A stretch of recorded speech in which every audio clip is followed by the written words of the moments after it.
ታሪክ ለመስራት የተዘጋጀው የሜዳ ላይ አርክቴክት እየተባለ አዲስ መጠሪያን ያገኘ ነው። እንቆቅልሽ የነበረውን የብዙዎች ጥያቄ ለመመለስ የተዘጋጀ መሪ፣ እንዲህ በቃል ተነግሮ የማያልቅ የህይወት መንገድን ያለፈ አስገራሚ የእግር ኳስ ችሎታ የነበረው፣ አሁን ደግሞ ለዋንጫ ከፊት የተሰለፈ ትልቅ ቡድንን እየመራ የሚገኝም ራስ የሆነ በግራም በቀኝም ወታደሮቹን አሰልፎ እየተዋጋ ያለ ቆራጥ፣ ላመነበት ነገር ወደ ኋላ የማይመለስ ታታሪም ሰው ነው። ዛሬም ከመድፉ መንደር እንድናቀና አደረገና በቆይታችን ደግሞ የዚህን ታጋይ ሰው ያልተሰሙ ጉዳዮችን ጨምረን የህይወቱን ገጽ ልንቃኝ ወደናል። እንዲህ ያሉ ከስፖርት ታሪክ የተሸረፉ ስፖርታዊ ጉዳዮችን ከቻናላችን ስፖርት ፕሌይሊስት ላይ የሚያገኙ ሲሆን የቻናላችንም አዲስ ከሆናችሁ ሰብስክራይብ በማድረግ ቤተሰባችን እንድትሆኑም ጋብዝን። ይህ በተለይም ለብዙ እግር ኳስ ወዳድ ቤተሰቦች መስማት የሚፈልጉት የድል ዜና ሲሆን፣ ለመሪው ደግሞ የትልቅ የክብር ጉዳይ፣ የትግል መጨረሻና የአሸናፊነት ውጤት ነው። ዋንጫ የተጠማ ቡድንን ለማስደሰት እየታገለ ያለ አንድ መሪም ህይወቱን በዚህ የትግል መንገድ ውስጥ ዛሬም ድረስ እየዘለቀ እንደሆነ ይነገራል። የምናወራው የብዙዎች አሪያ ስለሆነው የመድፉ ዋና መሪ ማይክል አርቴታም ነው።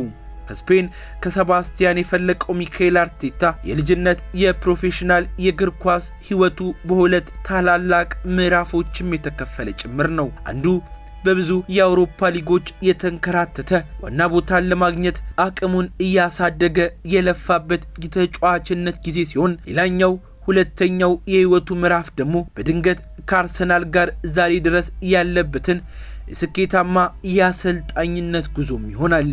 አርቴታ በተጫዋችነት ዘመኑም እንዲሁም በአሰልጣኝነቱ ባመጣው ስኬት እንደ ሰባስቲያን ሰዎች ደስ የሚለውም አይኖርም። አርቴታ በዚህ የባህር ዳርቻ ከተማ የእግር ኳስ ህይወቱን አንድ ብሎ የጀመረም ሲሆን ከአንድ የውበት ሳሎንና ቀለመ ዳልቻ ህንፃ መካከል ባለው አንቲጎኮ የእግር ኳስ ክለብ የልጅነት እግር ኳስንም የጀመረው።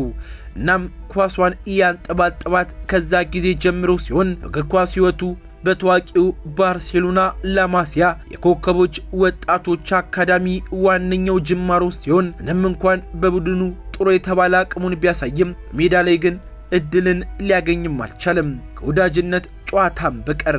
ለዚህ ምክንያት ደግሞ ጊዜው በላማሲያ ለቁጥር የሚያስቸግሩ ኮከቦች የፈለቁበት ጊዜ በመሆኑ ጭምርም ሲሆን፣ የአማካኝ ስፍራው ወጣቶቹ ዣቪና ኢኔስታም ቦታውን በተጠንቀቅ ይዘውት ነበር። ከዚያ ሲተርፍ ደግሞ ጫማ ለመስቀል የተቃረበው የአሁኑ የማንቸስተር ሲቲው የፊት መሪና ዋና አሰልጣኝ የነበረው ፔፕ ጋርዲዮላ ቦታውን የያዘም ሲሆን፣ ለዚህም ለአርቴታ ቦታ የሚሰጠውም ጠፋ።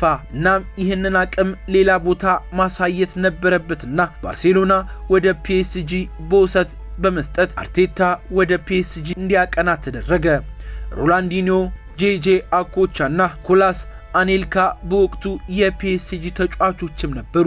ከ18 ወራት በኋላ አርቴታ የስኮትላንዱን ታላቅ ክለብ ሬንጀርስን የተቀላቀለም ሲሆን እያደረም የክለቡ ዋነኛ አርማ ይሆንም ጀመረ። በ2002-2003 የውድድር ዘመን ሬንጀርስና የዘመናት ተቀናቃኛቸው ሴልቲክ በጎል ልዩነት ተለያይተው በነጥብ እኩል እንዳሉ የመጨረሻ ቀኑም ደረሰ።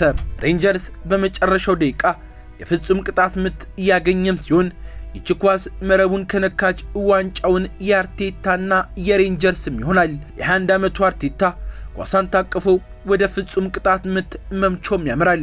አርቴታ ጎላን አስቆጥሮ በሬንጀርስ ደጋፊዎች ልብ ውስጥ ስሙንም ያሰፈረበት ጊዜ፣ ከሬንጀርስ ቀጥሎም ወደ ኤቨርተን ትልቅ ደስ የሚል ጊዜ ያሳለፈበት ጊዜ ወደ ኋላ ዞር ብሎ የማይረሳው ትልቅ የታሪኩ አሻራም ነው። ብዙዎች ሚካኤል አርቴታ ኃላፊነትን መውሰድ የተማረው በኤቨርተን ቤት ነው ብለው የሚያምኑም ሲሆን፣ እዛም የተለያዩ ቦታዎች ጋር አቅሙን በማሳየት እንግሊዝ ታላላቅ ክለቦች መካከል የአርሰናል አይን እንዲያርፍበት ለማድረግም ችሏል።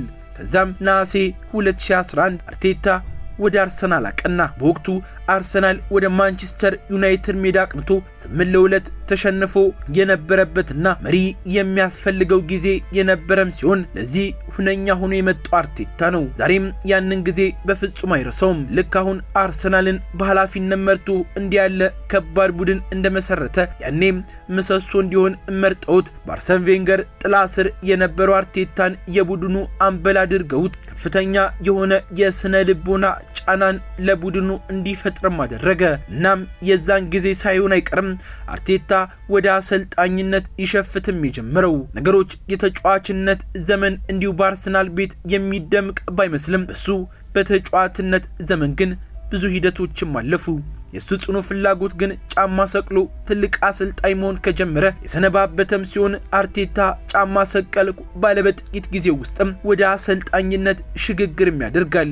በወቅቱ በዓለም ላይ ካሉ ታላላቅ አሰልጣኞች አንዱ ነው ወደ ፔፕ ጋርዲዮላ ረዳት አሰልጣኝ ሆኖ ወደ ማንቸስተር ሲቲ ያቀናል። አርቴታ በሲቲ የነበረው 3 ዓመት ከ2016 እስከ 2019 በነበረው የእግር ኳስ ጊዜ የዘመናዊ እግር ኳስን ታክቲክና የዝግጅት ጥልቅ ሚስጥርን የተማረበት የከፍተኛ የትምህርት ዘመን ለአርቴታ እንደነበር ይነገራል። እናም አርቴታ ወደ ሲቲ አቅንቶ በጋርዲዮላ ጥላ ስር ለ3 ዓመታት መቆየቱ ከሃርቫርድ በማስተር ዲግሪ ከመመረቅ የማይተናነስ ነው ብሎም ያስባል።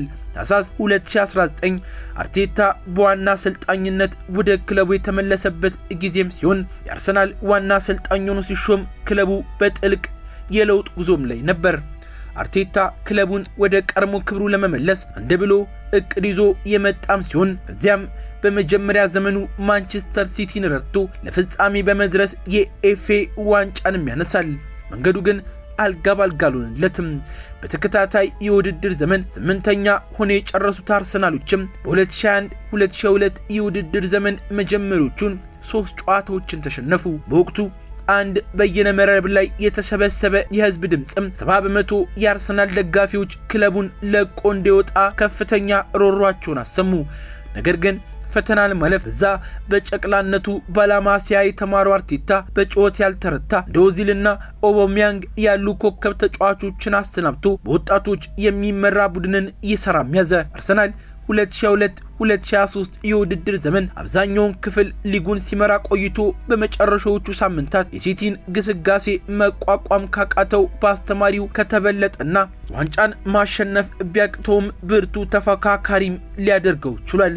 እዚህ ጋር ግን አንድ የተለየ ታሪክ በተደጋጋሚ ይነገራል። በፔፕ ጋርዲዮላ እንዲሁም በሚኬል አርቴታ በኩል የነሱ ወዳጅነት ዛሬ ድረስ የዘለቀ ቢሆንም ፔፕ የማይረሳው የተለየ አቋምም ነበረው።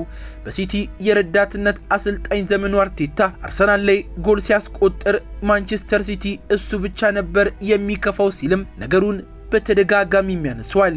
አርቴታ ወደ አርሰናል ዋና አሰልጣኝነት ሲሄድ ፔፕ ጋርዲዮላ በስንብት ጊዜያቸው በእጃቸው የጻፉትን ደብዳቤ ሰጡትም ሲሆን ደብዳቤውም አርቴታ የስኬት ሰው መሆንህን ልገልጽልህ እወዳለሁ። በአሰልጣኝነት ጉዞ በታማኝነት በቅንነት እንድትቀጥል የሚያበረታታ ሐሳብን ከዚህ በላይ ልገልጽ አልችልም ያሉም ሲሆን ይህ የግል ስንብት በአርቴታና በፔፕ መካከል ከስራ ግንኙነት በላይ የነበረው ጠንካራ መተሳሰብ ለብዙዎች የገለጸ ጭምርም የነበረም ሲሆን አርቴታ ወደ አርሰናል ሲመጣ ክለቡ በከፍተኛ የስነ ልቦና ቀውስ ውስጥ ሆኖ እየተኮታኮተ እንደነበር ብዙዎችም አይረሱትም። እናም ቡድኑ አሸናፊነትን ረስቶ ተጫዋቾችም የራሳቸውን ስህተት ከመቀበል ይልቅ መወቃቀስን ይዞም ነበር። አርቴታ ችግሩን ለመፍታት የወሰነው የቡድኑን ከመልበሻ ክፍል ጀምሮ ያለውን አካባቢ ከማስተካከል የጀመረም ሲሆን ከዛም በመልበሻ ቤት ባለው በአንዱ ግድግዳ በኩል አርቴታ ትልቅ መስታወት እንዲለጠፍም ያደርጋል። ከዚያም ተጫዋቾቹን ሰብስቦ እንዲህ ሲልም ተናገራቸው። ዛሬ የተሸነፍንበት ምክንያት ወይንም ቡድኑ ወደ ታች የጎተተው ሰው ማን እንደሆነ ልንገራችሁ ሲልም ይጠይቃቸዋል። ዛሬም እያንዳንዱ ሰው ራሱን ተጠያቂ ማድረግ የሚጀምርበት ቀን ነው። ወደዚያ ግድግዳ ሄዱና ወደ ክለቡ ለውጥ የሚያመጣው ሰው ማን እንደሆነ ተመልከቱም አላቸው። ተጫዋቾቹም ወደ ግድግዳው ዘንድ ሲደርሱ በእርግጥም ያገኙት ትልቅ መስታወት ነበር። አርቴታ በዚህ ድርጊት ተጫዋቾቹን ትኩረት በራሳቸው ላይ እንጂ የሌሎችን ስህተት በመፈለግ እንዳልሆነ ጠንቅቆ አሳያቸው። ለአርሰናልም ቀጣይ ስኬት ተጠያቂ ራሳቸው እንደሆነ እንዲገነዘቡ ያደረገበት አጋጣሚ አሁን እንዲህ ያለውን አርሰናል ለመገንባት መሰረቱም ጭምር ነበር። በመጀመሪያ ዓመቶቹ ፈታኝ ቢሆንም አርቴታ በወጣት ተጫዋቾች ጠንካራ ቡድንን በመገንባት የአርሰናልን የጨዋታ ዘይቤ ሙሉ በሙሉ በመለወጥ በ2023-2024 የውድድር ዘመንም አርሰናል ለፕሪሚየር ሊግ ዋንጫ ተፎካካሪ ከሆኑት ዋነኞቹ ክለቦች መካከል አንደኛው እንዲሆንም ከፍተኛ ሚናንም ተወጣ። ሚኬል አርቴታ አሁን ዓለም በጉጉት እየጠበቀ ያለውን የ2025-2026 የውድድር ዘመን